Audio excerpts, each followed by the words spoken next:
안녕하십니까. 오늘은 조국 사태에 대한 대통령의 메시지와 관련해서 생각해 보겠습니다. 문재인 대통령은 9월 27일 또 하나의 큰 결단을 내렸습니다.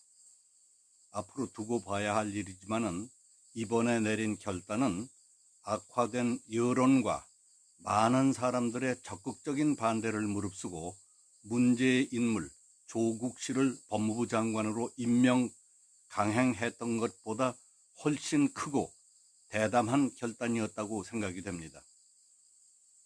문 대통령은 고민정 대변인을 통해 발표한 메시지를 통해서 조국 법무부 장관에 대한 검찰의 수사 행태를 지적하면서 사실상 조국 장관의 경질을 거부하는 의사를 내비쳤습니다. 지난 9일 국민적 반대가 들끓는 데에도 불구하고 조국 법무부 장관 임명을 강행했던 것이 장사정포였다면 이번에는 핵탄두를 장착해서 쏘아 올린 겁니다. 거기다가 불붙은 데다가 기름을 부은 꼴이 돼서 앞으로 이 일이 어떻게 번져갈지, 불똥이 어디로 튈지 매우 걱정스럽습니다. 발표된 메시지 내용을 보면은 검찰이 아무런 간섭을 받지 않고 전 검찰력을 기울여 엄정히 수사하는 데에도 검찰 개혁 목소리가 높아지는 것을 성찰해달라. 특히 검찰은 엄정하면서도 인권을 존중하는 절제된 검찰권 행사가 무엇보다 중요하다.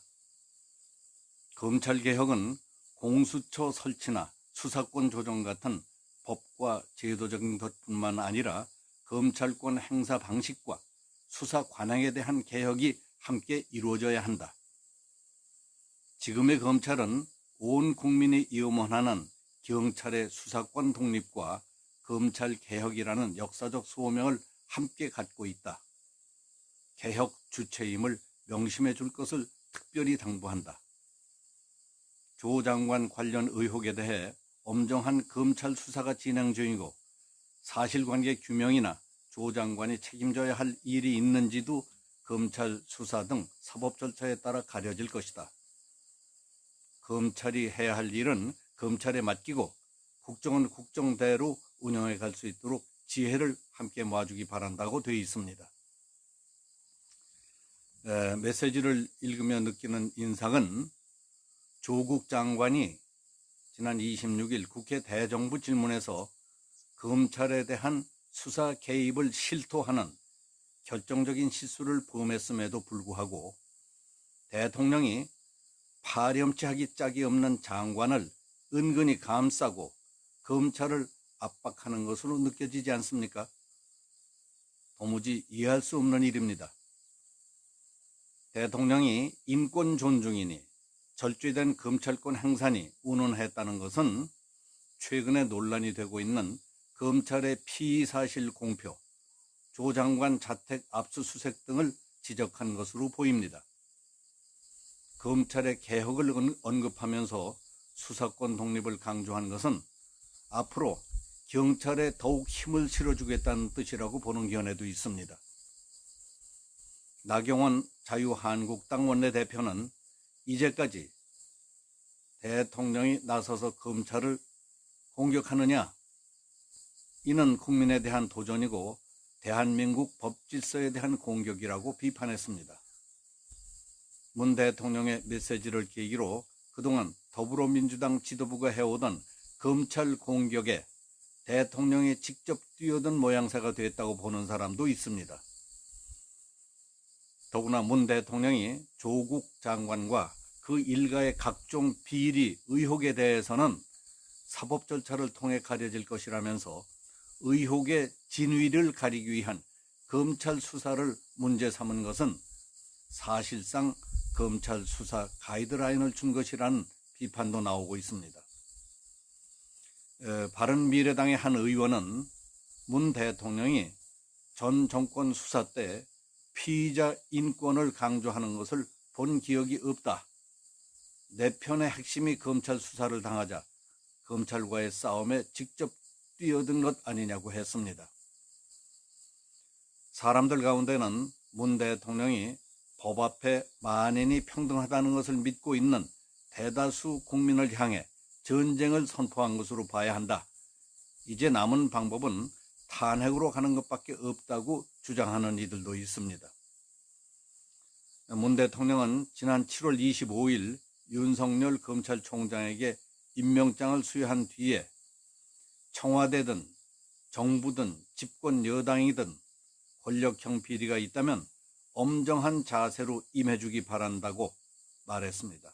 그래야 검찰의 정치적 중립에 대해 국민이 체감하게 되고 권력 부패도 막을 수 있다고 당부했습니다. 그랬음에도 불구하고 이렇게 태도를 갑자기 바꾼 이유는 무엇일까? 문재인 정부가 들어선 뒤에 급격히 흔들린 안보, 외교, 국방, 경제, 동맹관계 등 우리 앞에 쌓여가는 문제들은 시간이 갈수록 더 많아지고 민심과 분위기가 악화돼 가고 있는데 조국 때문에 밀린다면 문 정권 전체에 심각한 타격이 된다는 것을 알기 때문에 취하는 것이라고 해석할 수도 있습니다. 문재인 정부와 집권 여당이라고 민심의 동향과 사회의 분위기가 매우 걱정스럽게 돌아가고 있다는 것을 왜 모르겠습니까? 은근히 겁도 나고 자신감도 떨어지는 것이 정상일 겁니다. 그런 불안 심리가 반영된 것이 대통령의 메시지라고 보는 견해도 있습니다. 그러나 그런 식으로 나가는 건 잘못입니다. 지금 판국에 청와대, 정부, 여당이 조국을 싸고 돌지 않으면 안 되는 말 못할 비밀이 있는지는 알 수 없습니다. 그러나 냉정하게 말한다면 지금 당장 조국을 버리는 것만이 최선의 방법이라고 믿습니다. 지금 조국 장관을 비롯해서 부인, 딸 등이 얼마나 심각한 손가락질과 조롱을 받고 있는 줄 아십니까? 반대로 엄청난 부담과 어려움을 뚫고 조국 장관과 가족을 수사하고 있는 윤석열 검찰총장의 인기가 어떤 줄 아십니까? 조 장관 댁은 동네 사람들을 비롯해서 많은 사람들이 똑바로 보질 않습니다, 지금. 최근 조 장관 부인이 트위터 글을 남겼는데 거기에 대한 욕설과 저주의 댓글들은 입에 담을 수 없을 정도로 무시무시합니다. 반면에 윤석열이 상갓집 문상을 갔을 때 조문객들이 박수치고 환호성을 지르며 격려했다는 것을 보면 지금 분위기를 피부로 느낄 수 있습니다. 물론 대통령 메시지도 많은 생각과 고심 끝에 나온 것이겠지만은 세상을 제대로 읽을 줄 아는 사람이 쓴 것 같지는 않습니다. 세상이 돌아가는 것과 분위기를 알면서도 그렇게 우매하고 둔탁한 결정을 내린다면 모종의 특별 계책이 숨겨져 있지 않을까 궁금합니다. 오늘은 여기서 마치겠습니다. 감사합니다.